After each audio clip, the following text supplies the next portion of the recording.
relaciones de orden parcial. Una relación en A por A es de orden parcial si cumple estas tres propiedades: reflexiva, antisimétrica y transitiva. Si tiene estas tres propiedades, nosotros decimos es una relación de orden parcial.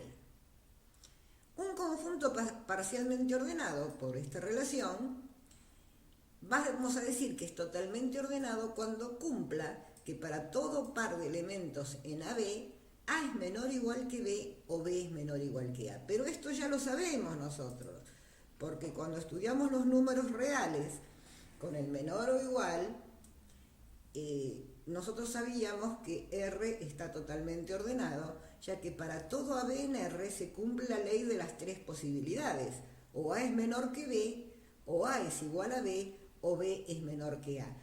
Cuestión resumida por esta proposición. Bueno, vamos a llamar la atención sobre algo. Yo puedo decir que un elemento es anterior a otro usando este símbolo, pero de ninguna manera puedo afirmar que estoy usando el orden usual. Un elemento puede ser anterior a otro y eso no va a coincidir posiblemente con el orden usual. Estos ejemplos son para pensar. Si nosotros tenemos partes de un conjunto A y tenemos la relación inclusión, este conjunto va a estar parcialmente ordenado, pero no totalmente ordenado. ¿Qué pasa con los números naturales? No son totalmente ordenados por la relación divide A. A medida que vayamos profundizando el tema, vamos a seguir reflexionando sobre estos enunciados.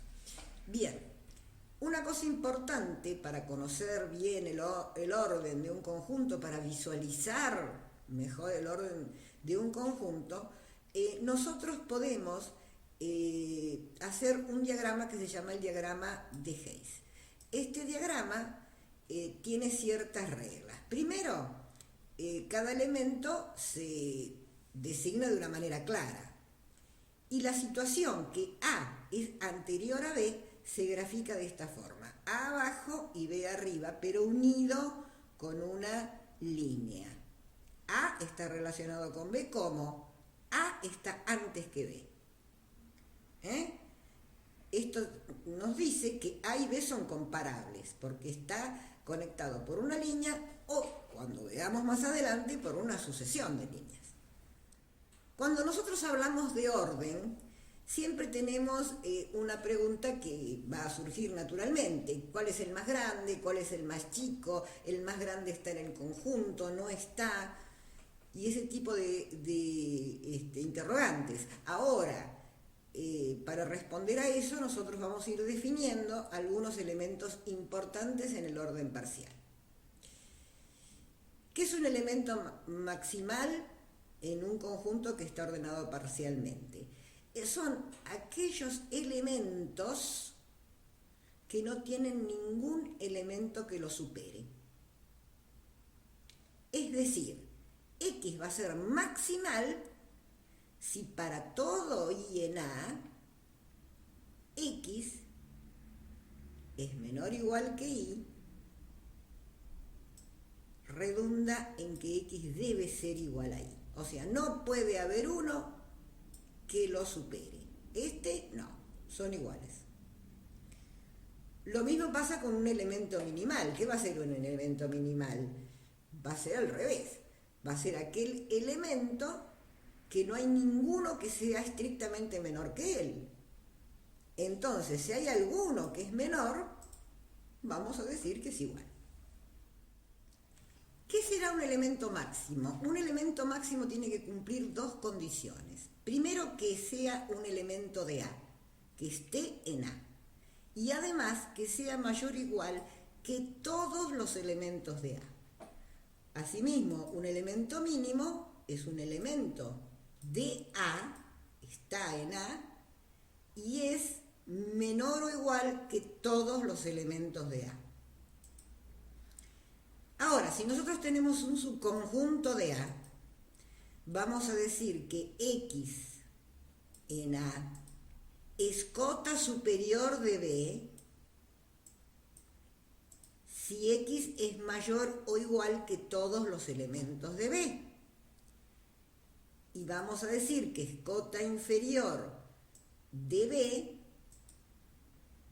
X va a ser cota inferior de B si está en A y es menor o igual que todos los elementos de B. Una vez que establecimos cuáles son las cotas superiores de un subconjunto de A llamado B, nosotros vamos a decir que X es el supremo de B si además de ser cota superior es la menor de las cotas superiores. Tenemos un montón de cotas superiores, y es cota superior, entonces el supremo es menor o igual que esas cotas superiores. Y el ínfimo, lo mismo, tenemos B contenido en A, X va a ser ínfimo de B, si primero es cota inferior y después es la mayor o igual de las cotas inferiores. Tiene que ser mayor o igual que las cotas inferiores. Un orden especial dentro de los conjuntos parcialmente ordenados se dice que es un reticulado. Esta palabra viene de red. Cuando hacemos el diagrama de Hayes, el reticulado dibujado nos va a quedar como la red de un arco de fútbol. ¿Y cuándo vamos a tener un reticulado? Cuando para cualquier par de elementos de A, este conjunto tenga supremo, que lo notamos así, de esta manera, e ínfimo. Tiene que tener supremo e ínfimo todos los conjuntos que nosotros armamos con pares de elementos de A. Un ejemplo de este reticulado es X divide a Y. Esta relación de orden es un reticulado en Z por Z. Dijimos que cualquier par de elementos que pertenezcan a A van a tener un supremo y un ínfimo, para que esto sea un reticulado. Acá tenemos el diagrama de Hayes de un reticulado. Obviamente, si los elementos están unidos por un conector, como el caso A y D, A va a ser el supremo y D va a ser el ínfimo. Y entre D y B, bueno, yo voy siguiendo, ¿está conectado? Sí, está conectado. Fíjense cómo está unido por conectores. Entonces, el supremo del conjunto BD va a ser B y el ínfimo va a ser D. Pero ¿qué pasa con A y con C? Fíjense que A y C no son comparables, no están conectados. Sin embargo, fíjense que las cotas superiores del conjunto AC son B, E y sigue. Y las inferiores son D y sigue por aquí. Entonces, ¿cuál es la menor de las cotas superiores? B. ¿Y cuál es la mayor de las cotas inferiores? D. Entonces, para todo par de elementos, sean comparables o no, de este conjunto, nosotros pudimos encontrar el supremo y el ínfimo. Luego, es un reticulado.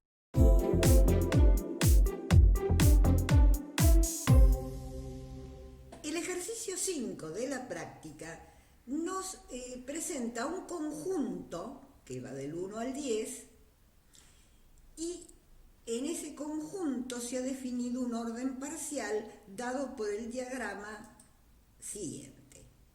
O sea, fíjense que este diagrama define un orden parcial y, como habíamos comentado, 9 es anterior a 2. Y en este caso no se cumple el orden usual. 9 no es menor o igual que 2. Pero sin embargo, para este orden, 9 es anterior a 2. Bien, nos pide hallar los elementos maximales y minimales de M y nos preguntan si podemos encontrar máximos o mínimos. Vamos a usar las definiciones. Los elementos maximales eran aquellos elementos del conjunto que no eran superados por ningún otro elemento. Por ejemplo, el 6 no es superado por ningún elemento. El 7, el 8, ¿cuál más? El 4, ¿cuál más? El 3. ¿Hay algún otro elemento que no sea superado por ningún elemento del conjunto? No. Entonces, esos son los elementos maximales. Sin embargo, no hay máximos. ¿Por qué no hay máximos? Porque el concepto de máximo no dice el más grande, dice el que supera a todos los elementos del conjunto y está en el conjunto. Y acá no hay ningún elemento que supere a todos los elementos del conjunto. Los máximos no existen. Ahí está. Estos son los elementos maximales y no hay máximos. Los elementos minimales. ¿Qué van a ser los elementos minimales? Los elementos minimales van a ser aquellos elementos tales que no hay ningún otro menor que ellos. No hay ningún otro anterior a ellos. Bueno, el 6 no tiene ninguno anterior. ¿Se acuerdan que era maximal? Ahora también es minimal. El 5, el 1 y el 9. Ahora me pregunto, ¿hay un mínimo? ¿Hay algún elemento de este conjunto que sea menor o igual que todos los elementos del conjunto? No. Entonces, no existen mínimos y los elementos minimales son los que nosotros señalamos. Bueno, en el inciso 2, el ejercicio 5, nos va a dar subconjuntos del conjunto M para que encontremos de esos subconjuntos las cotas superiores e inferiores, supremos e ínfimos, y cuando existan máximos o mínimos. Bueno, ahora vamos a trabajar con el subconjunto 1,2. Este subconjunto de M. ¿Cuáles son las cotas superiores de este conjunto? Bueno, tiene que ser elementos del conjunto M que superen o sean iguales que los elementos del subconjunto. Entonces, acá ¿qué tenemos? Una cota superior va a ser 2. Otra va a ser 3. 4 es cota superior y 8 es cota superior. Porque 3, 4, 8 y 2 son mayores o iguales que todos los elementos del subconjunto. Muy bien. Ahora, si queremos encontrar el supremo, dentro de esas cotas superiores tenemos que buscar la menor. O sea, la que está anterior a todas las demás. Y en este caso es 2. Pero además 2 pertenece a este subconjunto. Entonces, esa condición de pertenecer a este subconjunto hace que 2, además de ser el supremo, sea máximo de ese subconjunto.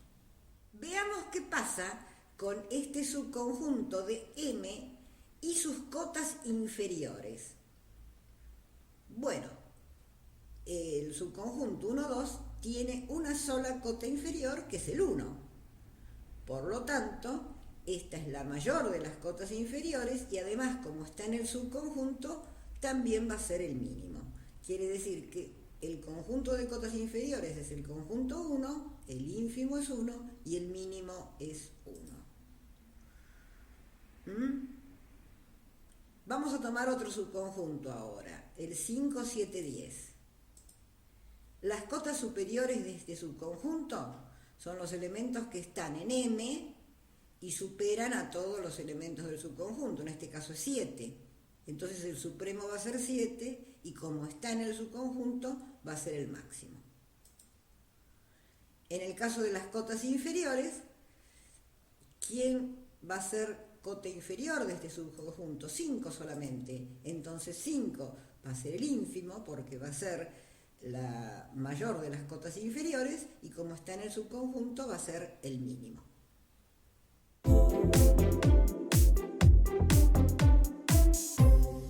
El ejercicio 6 nos pide demostrar que un conjunto que es totalmente ordenado, entonces es un reticulado. Vamos a recordar qué es el orden total. Un conjunto está totalmente ordenado si para todo par de ese conjunto A es menor o igual que B o B es menor o igual que A. O sea que estos elementos son comparables. Y un reticulado es cuando para todos los elementos del conjunto el conjunto AB tiene un único supremo y un único ínfimo. Pero si nosotros ya sabemos que si está totalmente ordenado, este orden existe, entonces ya sabemos que podemos encontrar para todo par de elementos el supremo y el ínfimo. Acá hicimos una especie de resumen de diagramas de Hess para ver cómo es un orden parcial en el diagrama, un orden total y un reticulado. Bien, él es totalmente ordenado. Tenemos que probar que él es un reticulado, o sea que cualquier subconjunto de dos elementos de L tiene supremo e ínfimo. Entonces tomemos dos elementos de L cualesquiera y armemos el conjunto que está contenido en L, pero como es totalmente ordenado, se va a cumplir esto. O A es menor o igual que B, o B es menor o igual que A.